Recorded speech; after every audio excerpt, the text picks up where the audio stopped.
Under the pale spring sun of April 1945, the air around a captured German field hospital near Hanover hung heavy with the scent of antiseptic and burnt diesel.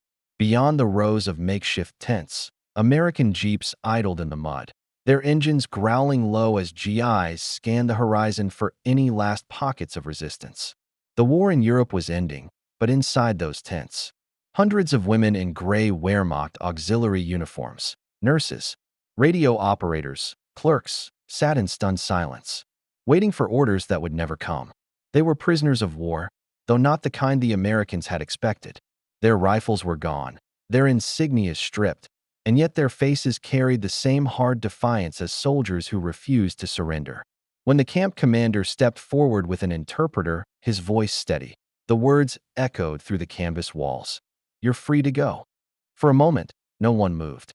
The German women exchanged uncertain glances, their eyes darting between the Americans and their own comrades.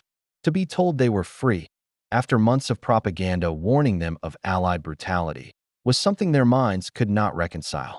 Many had been trained to believe that capture meant humiliation, assault, or execution.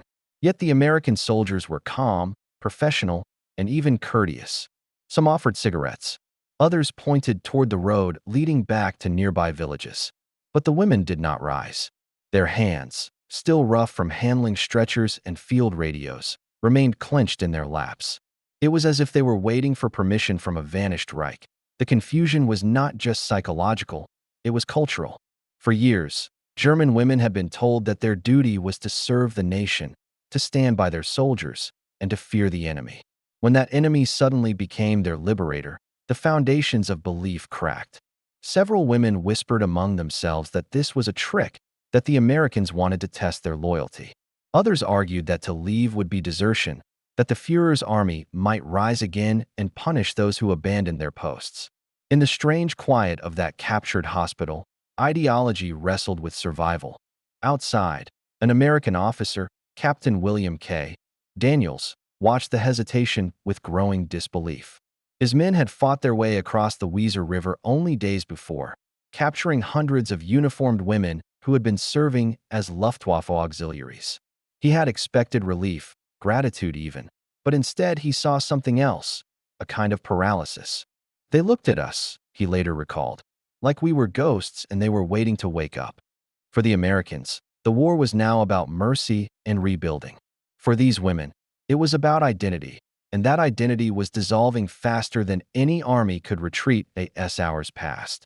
Daniels ordered his men to distribute food, canned meat, bread, and coffee. The smell alone should have been enough to pull the women from their stupor. Yet only a few accepted. One young nurse, perhaps no older than 20, approached cautiously and took a tin from a soldier's outstretched hand. She nodded once, muttered "Danke," and returned to her place among the others. It was a small act, but in that moment, it carried the weight of surrender and trust.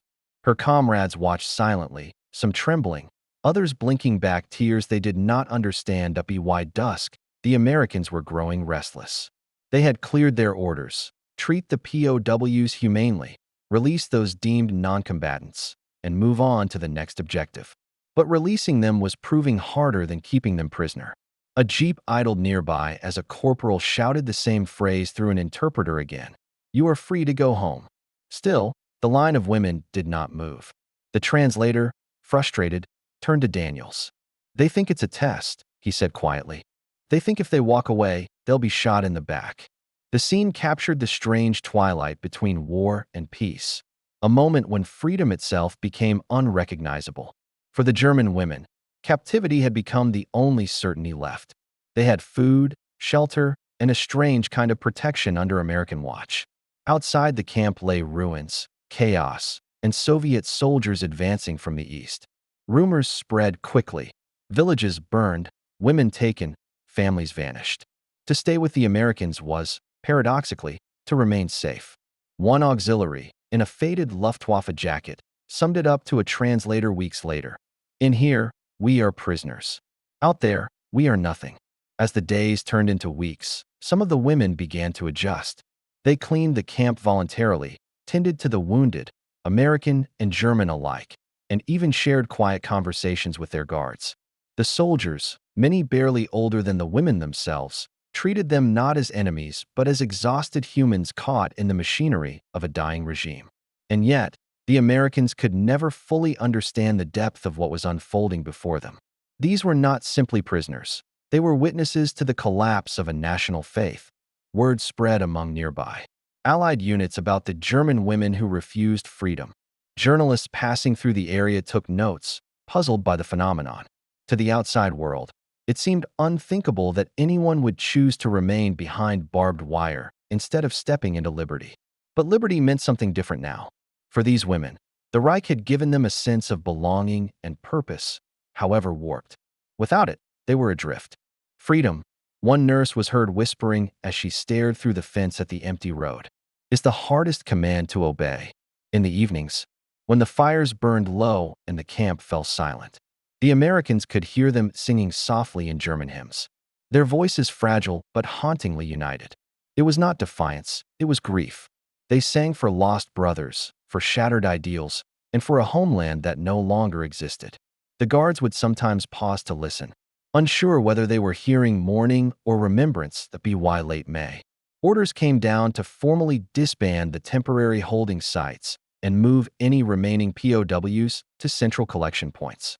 But when Daniels and his men returned to deliver the news, they found many of the women had already organized their own routine, morning roll calls, cooking shifts, cleaning details, as though they were still part of a functioning military unit. Some even refused to remove their uniforms, sewing patches back on that the Americans had previously confiscated. They no longer needed guards. They had become their own jailers. As the convoy trucks prepared to depart, Daniels looked back one last time. Behind the wires stood dozens of women, their faces calm, their posture resolute.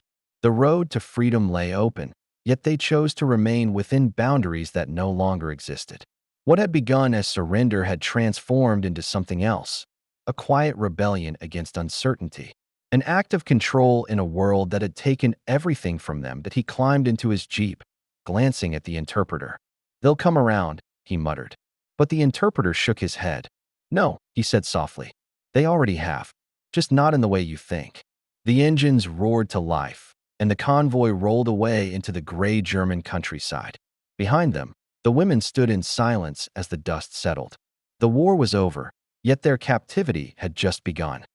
In the weeks following Germany's unconditional surrender on May 8, 1945, Allied command began the daunting process of processing and releasing millions of prisoners of war across Europe. Yet, in pockets of the British and American zones, reports surfaced of an unusual problem: thousands of female auxiliaries of the Wehrmacht and Luftwaffe who refused repatriation. They were not combatants, yet they clung to military identity as if it were the last vestige of dignity left in a shattered nation. What baffled Allied officers most was that these women were not coerced to stay. They were invited, repeatedly, to leave. But many simply would not. The U.S. Army Psychological Warfare Division took notice.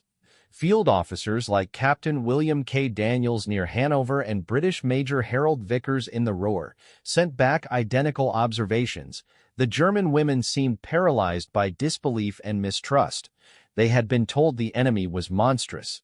Now, confronted with soldiers offering food instead of punishment, their worldview imploded.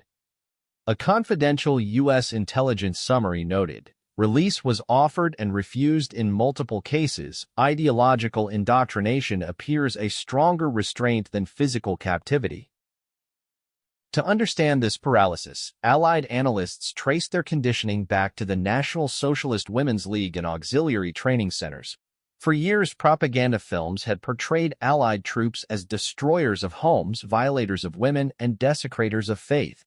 Even near the end, Goebbels's radio broadcasts warned that surrender was worse than death. Inside these women's minds, that myth still lingered, even as the Third Reich crumbled. The propaganda machine had succeeded in fusing fear with loyalty. The war was lost, but the indoctrination endured like shrapnel lodged deep within the psyche. Reich Ministry of Public Enlightenment, Internal Directive, March 1945. The Allies initially classified these female POWs as auxiliary personnel, non-threatening. But the logistical system for demobilization was overwhelmed. Army engineers, like those at the 379th Engineer Combat Battalion, were converting Luftwaffe bases into temporary holding camps. The women were given food rations, basic shelter, and the choice to leave daily. Few did. Some even volunteered to help maintain the facilities. They swept barracks, washed laundry, and recorded inventory. The Americans, puzzled, let them continue. Daniels later remarked, "They started running the place more efficiently than we ever could." Camp Operations Report, June 1945. Psychologically, many of these women were in a kind of limbo. They had survived bombing raids, frontline evacuations, and disease, but now faced a different kind of collapse, the loss of purpose. Their ranks included nurses, switchboard operators, and clerks who had served under strict military discipline. In captivity, that discipline became the only familiar comfort. Routine replaced ideology, structure replaced meaning. Without those, there was only emptiness. Among them was Oberhelferin Lade Rademacher, a 27-year-old radio operator captured near Magdeburg. Her unit had been attached to a Luftwaffe flak regiment. When interrogated by American intelligence officers, she explained her refusal to leave in a simple sentence: "If I go home, there is no home." Her parents were missing, and her fiancé was killed at Stalingrad. "Here," she said quietly, "there is order." U.S. Interrogation Summary, June 1945. It wasn't only fear or ideology that bound them. It was a new form of dependence. Inside the camps, they found stability the outside world no longer offered. The Americans provided meals, medical care, and protection from looters and, in some regions, advancing Soviet troops. Word spread fast about atrocities committed in the East, where surrender often meant reprisal. For many, especially those from East Prussia or Silesia, the choice was clear. Captivity under the Americans was safer than liberation under the Soviets. British Military Intelligence Report, June 1945. Meanwhile, the American military bureaucracy struggled to categorize this phenomenon. War Department Circular No. 235, July 1945. The irony was stark. These women had become self-imposed captives of an army that had no intention of holding them. Behind the wire, their world evolved into something almost monastic. They created committees, kept ledgers, and re-established a chain of command. A few American officers even began to respect their discipline. Daniels described walking through the camp one morning to find a German nurse directing American medics during an inventory check. "She was efficient," he wrote. "She had authority. For a moment, I forgot who was supposed to be in charge." Captain Daniels' Diary, July 1945. The U.S. Army's Psychological Warfare Branch soon dispatched social scientists to study them. Dr. Henry Murray, one of the psychologists attached to the Allied Expeditionary Force, observed that the female POWs were in transition between obedience and autonomy, sustained by discipline but stripped of belief. Murrayfield notes 1945, to him, they were a case study in the aftershock of authoritarian collapse. Without orders, they couldn't act. Without fear, they couldn't define freedom. The women themselves began crafting small communities of purpose. They ran makeshift infirmaries, mended uniforms, and even organized classes to teach basic English. Their insistence on maintaining structure fascinated and frustrated their captors. Lieutenant Robert Kellogg, one of Daniel's subordinates, noted, "They were prisoners by choice, yet they behaved as if we were the guests." Unit Memo, 102nd Infantry, July 1945. Technically, their conditions were humane, better than most male POW camps. Engineers built shower units from converted aircraft fuel tanks, powered by diesel generators from the Signal Corps. Field kitchens were equipped with salvaged German stoves, retrofitted by American mechanics. In time, the camp resembled a functioning township more than a detention center. Army Engineer Log, July 1945. Yet underneath that order lay a deep current of guilt and denial. Every night, the women gathered to listen to BBC broadcasts and news summaries read by translators. They learned of the Nuremberg investigations and the discovery of camps like Bergen-Belsen and Dachau. Some cried, Others sat in silence. Their faith in their nation had already crumbled, but now their moral foundation did too. Still, even then, many refused to leave. "We are guilty," one wrote in a confiscated journal, "but we do not yet know how to be innocent." Confiscated Journal Number 21, Allied Archives. The Americans tried new methods, transport offers, welfare appeals, even family tracing services, but nothing worked in bulk. A few individuals eventually accepted repatriation once relatives were located, but large groups stayed voluntarily, maintaining their own routines long after official release. For Daniels and his men, the situation bordered on the surreal.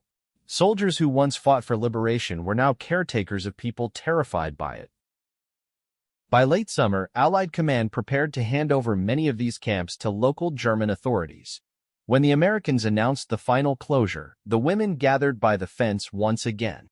Some saluted the departing officers in the same crisp military manner they had used under the Reich.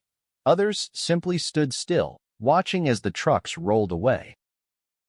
For the Allied soldiers, it was another strange victory in a war full of paradoxes. They had conquered the enemy's armies, but not the shadows the Reich had left inside its people. The women had been told they were free, and perhaps, in their own way, they were. But what did freedom mean when everything familiar had turned to dust? In the weeks ahead, many would finally step beyond the fences and scatter into the ruins of Germany, carrying with them both relief and loss. Yet some still stayed behind, requesting to remain as civilian helpers with American units. They wore no insignia now, but they still rose with the same precision and obeyed the same rhythm. Their war was over, but their discipline survived it. And for the Americans observing them, that was the most haunting truth of all, that captivity could become comfort, and that even the word freedom could lose its meaning. When autumn settled over Europe in 1945, the camps began to empty, but not all at once. American officers expected the last German prisoners to leave by October. Yet in the administrative ledgers of several Allied detention zones, one category remained open: voluntary retained personnel. It was bureaucratic shorthand for those who had refused repatriation. Many of them were the same women who had stood behind barbed wire and chosen to stay even when the gates swung open. They had once been soldiers, nurses, typists, and clerks of a vanished empire. Now they were civilians in limbo, neither captives nor citizens of a functioning state. The war had ended, but for them the silence afterward became its own kind of battle. In letters sent home by Allied guards, there were glimpses of tenderness, confusion, and disbelief. One American corporal wrote to his wife in Missouri, "They don't want to go. We tell them, you're free. They look at us like it's a trick." What emerged in the following months was less about politics and more about psychology, the inertia of people who had lived too long under command. American psychiatrists later described it as a discipline dependency, a phenomenon in which the human mind, after prolonged submission, no longer trusts its own freedom. As Germany disintegrated under Allied occupation, the outside world offered little that resembled stability. Cities like Hamburg, Cologne, and Dresden lay in ruins, whole neighborhoods reduced to ash and twisted girders. Food was scarce, and law enforcement barely existed. For women emerging from military service, even the simple act of traveling home was perilous. Soviet forces occupied vast swaths of territory, and stories of revenge and assault spread like wildfire through refugee columns. The Americans, though stern, were disciplined. The Soviets were not. For many, the decision to remain inside Allied supervision wasn't defiance, it was survival. Over time, the U.S. Army recognized the unique position of these women. Some were hired as translators or clerks for occupation forces. Others joined reconstruction units, assisting in cataloging damaged infrastructure or filing medical data for displaced persons. Former prisoners became paid employees. Though their pay was meager, their sense of stability grew. It was the quiet beginning of a new social transformation, one that Allied sociologists later called reorientation through structure. In essence, the very system that had enslaved them under Nazi discipline was now repurposed into a framework for recovery. One woman, identified only as Elizabeth K., had been a communications assistant in a Luftwaffe unit near Kassel. In an Allied interview years later, she recalled how she felt on the day she was released. "They told us we could go wherever we wanted. But where was that? My house was gone. My family is gone. In the camp, at least I knew the rules." Elizabeth stayed on, working in an American supply depot, helping catalog spare parts for trucks and aircraft engines. She said the Americans never treated her cruelly, only with a kind of puzzled kindness that felt more unnerving than hatred. For the Allied command, the phenomenon carried a deeper lesson. Victory had come through overwhelming industrial and military might, but rebuilding Europe required understanding the human damage beneath the rubble. Many officers accustomed to maps and logistics now faced the psychology of surrender. Colonel Richard Brewer of the U.S. Civil Affairs Division wrote in an internal memo, "The female POWs who refuse release are not obstinate, they are disoriented." American engineers and administrators applied the same logic they had used to organize campaigns to the rebuilding of lives. Barracks were converted into dormitories, canteens became classrooms, and assembly sheds became clinics. German and American technicians worked side by side, repairing communication lines, restoring electricity, and rebuilding water pumps. The very soldiers who had once fought across fields of destruction now oversaw its repair. Among them, the women found new purpose, not as prisoners, but as participants in something resembling renewal. Still, beneath the order, a current of sorrow persisted. Every night, the former auxiliaries would gather to read letters, news articles, or fragments of radio broadcasts. They learned about the trials at Nuremberg. They saw photographs of the camps. Some wept openly, while others turned away. For years, they had believed they served a noble cause. Now they faced the enormity of what their obedience had sustained. The cognitive dissonance was unbearable. Psychologists attached to the Allied forces noted a pattern: guilt expressed as overwork, grief buried under routine. As the months passed, a few of these women began to reintegrate into civilian life. With the aid of the Red Cross, they reunited with surviving relatives or found work in the new administrative offices of the Allied occupation. Some even emigrated to Canada, to Australia, to the United States, quietly building new lives far from the ruins of the Reich. But many stayed in the very towns near the camps, unwilling to wander too far from the last environment where their world had made sense. To the Americans, they became living reminders of how deeply ideology could infiltrate the human soul. They had witnessed loyalty persist beyond reason and fear dissolve only when replaced by duty. It forced them to reconsider what victory truly meant. The war had destroyed armies, but reshaping minds would take a generation. In the years that followed, as Germany rebuilt and NATO replaced occupation, the stories of these women faded into obscurity. Their names were rarely recorded and their photos seldom printed. But in a few surviving diaries and army reports, the outlines of their lives remain. Women who served a lost cause, captured by an enemy who offered them freedom and who hesitated to take it. By 1948, nearly all Allied POW camps in Germany were closed.